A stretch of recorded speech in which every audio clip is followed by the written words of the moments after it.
और शक्ति पैदा करी, हम उनका पुरजोर वहीं करौली हिंसा मामले में बीजेपी के राष्ट्रीय नेता और बीजेपी युवा मोर्चा के राष्ट्रीय अध्यक्ष तेजस्वी सूर्या मरुधरा में घिरते नजर आ रहे हैं। बुधवार को उनके दिए अमर्यादित बयान के बाद गहलोत सरकार के 2 मंत्रियों ने उन पर निशाना साधा। तेजस्वी की गिरफ्तारी की मांग होने लगी है, लेकिन बीजेपी इस मामले में पीछे हटने को तैयार नहीं दिखती।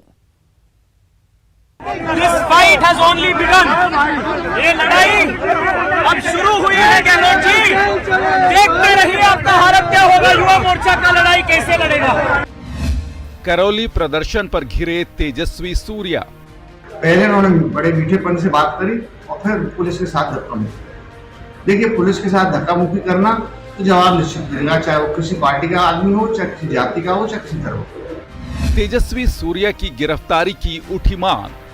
ये हम पॉलिटिकल लोग हैं, ये प्रशासन का काम बनता है। ऐसे लोग जो गलत स्टेटमेंट दे रहे हैं, अखबारों में सस्ती लोकप्रियता कर रहे हैं, तो कानून काम करना चाहिए। करौली हिंसा पर कौन कर रहा है सियासत? सांप्रदायिक सद्भाव बिगाड़ने वाली सरकार अब उन कारकों के पीछे नहीं जा रहे जिनके कारण से राजस्थान के अंदर पीएफआई जैसे संगठन सक्रिय हुए हैं। करौली हिंसा की आग धीरे धीरे शांत होने लगी, लेकिन सियासतदान इस मुद्दे को ठंडा नहीं होने देना चाहते।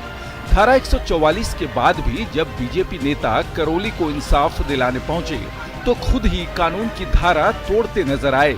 अनर्गल बयानबाजी हुई तो बीजेपी युवा मोर्चा के राष्ट्रीय अध्यक्ष के आपत्तिजनक बयान पर मरुधरा में सियासी पारा हाई हो गया। बड़ा निंदनीय बयान है और कोई भी व्यक्ति किसी के बारे में इस तरह के अनाप शनाप बयान देता है तो मैं उसकी निंदा करता हूं। और जो भारतीय कानून में, मैंने ये कहा है, भारतीय कानून में जो अनुमत है उसके तहत कार्रवाई की जानी चाहिए। पहले उन्होंने बड़े मीठेपन से बात करी और फिर पुलिस के साथ धक्का मुक्की। देखिए, पुलिस के साथ धक्का मुक्की करना तो जवाब निश्चित मिलेगा, चाहे वो किसी पार्टी का आदमी हो, चाहे किसी जाति का हो, चाहे किसी धर्म का। 144 का उल्लंघन हम किसी हालत में नहीं होने देंगे। सरकार अपना काम करेगी और अगर इन्होंने दंगा फैलाने की कोशिश की या अनर्गल कुछ प्रचार करने की कोशिश की तो इनकी गिरफ्तारी मिली। करौली पर बीजेपी के इस नए मूवमेंट पर कांग्रेस हमलावर है। गहलोत कैबिनेट के 2 कद्दावर मंत्रियों ने मोर्चा संभाला तो बीजेपी भी पीछे हटने को तैयार नहीं दिखती। और सरकार हरेक अपनी कमियों के लिए भारतीय जनता पार्टी पर दोषारोपण कर रही है।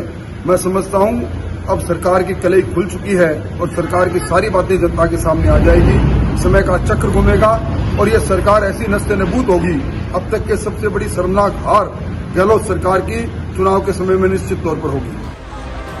करौली पर बीजेपी के प्रचार को झूठ का पुलिंदा बताने वाले कैबिनेट मंत्री विश्वेंद्र सिंह इस मामले में बीजेपी पर संवेदनहीन राजनीति का भी आरोप लगाते हैं।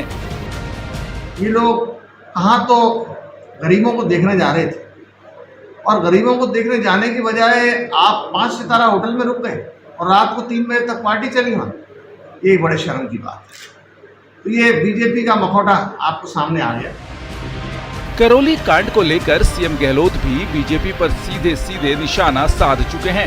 खासकर बुधवार को करौली में बीजेपी के प्रदर्शन और पुलिस से झड़प के बाद प्रदेश की सियासत तेजी से बदल रही है। बीजेपी का आरोप है कि कांग्रेस तुष्टीकरण की राजनीति कर रही है तो कांग्रेस बीजेपी पर 2023 की जंग के लिए प्रदेश में ध्रुवीकरण करने का गंभीर आरोप लगा रही है। यानी करौली में हिंसा वाली आग भले ही बुझ जाए, लेकिन इस पर सियासत अभी खत्म होती नहीं दिखती। Bureau report, news 18 Rajasthan. और रुक लेते हैं बड़ी खबर का। करौली से इस वक्त